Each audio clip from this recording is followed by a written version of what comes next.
The rain lashed against the windshield as Detective Mia Carter gripped the steering wheel, her knuckles white from the strain. The radio crackled, a male voice breaking through the static. "Carter, we need you at the docks." "Another one's turned up." "On my way," Mia responded, her voice steady despite the unease coiling in her stomach. She had been chasing the dockyard shadow for months now, a serial killer whose victims were found floating in the harbor with identical symbols carved into their palms. This time, Mia felt the stakes were higher. The killer had left her a note at the last scene. "You're closer than you think, detective. Let's see if you're brave enough to finish this game."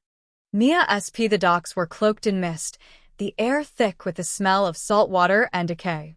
Red and blue lights from police cars bounced off the surface of the water, creating an eerie kaleidoscope. Mia ducked under the yellow tape and approached the scene. "Victim's a male, mid-30s, Officer Ramirez briefed her. Same symbols carved into the palms. But there's something new this time." "What is it?" Mia asked, crouching beside the body.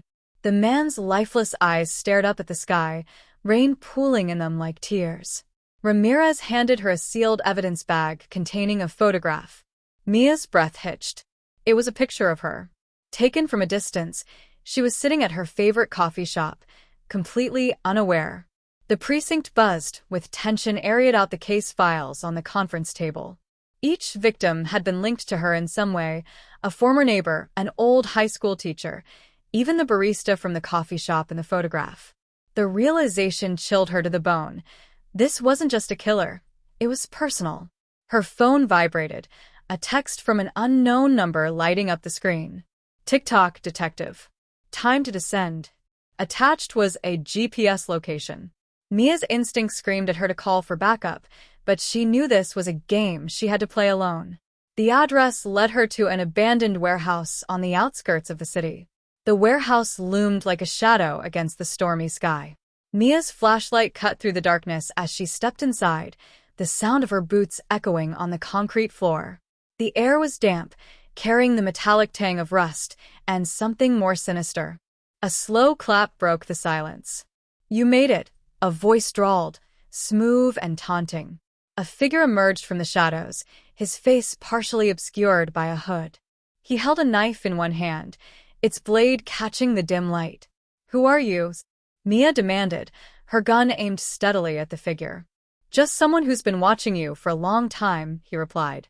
"You're quite fascinating, detective. So driven, so predictable." Mia's mind raced as she tried to identify the voice. "Why target me? Why the victims?" "They were merely pawns," he said, stepping closer. "This was always about you." "About how far you'd go to stop me. Let's find out, shall we?" Before she could react, the lights flickered, and the room plunged into darkness.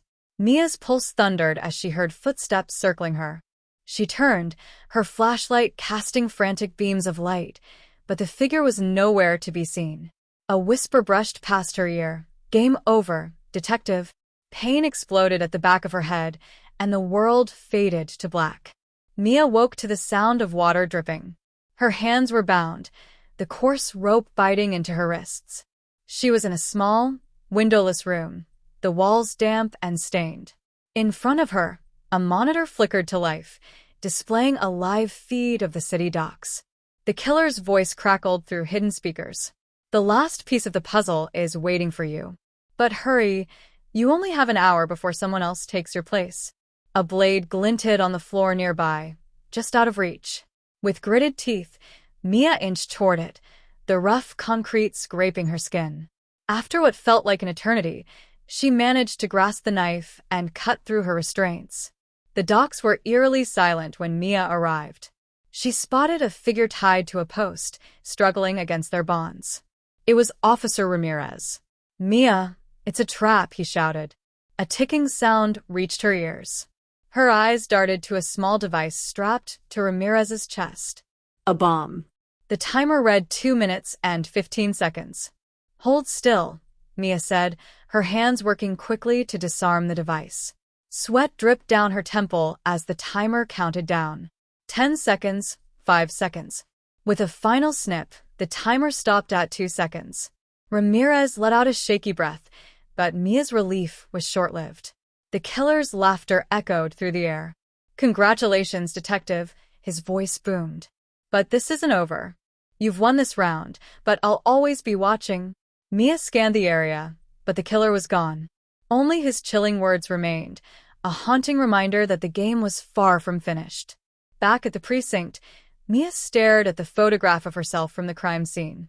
The dockyard shadow was still out there, and she knew he wouldn't stop until one of them was dead. As she pinned the photo to the board, she made a silent vow. She would be the one to finish this game, no matter the cost.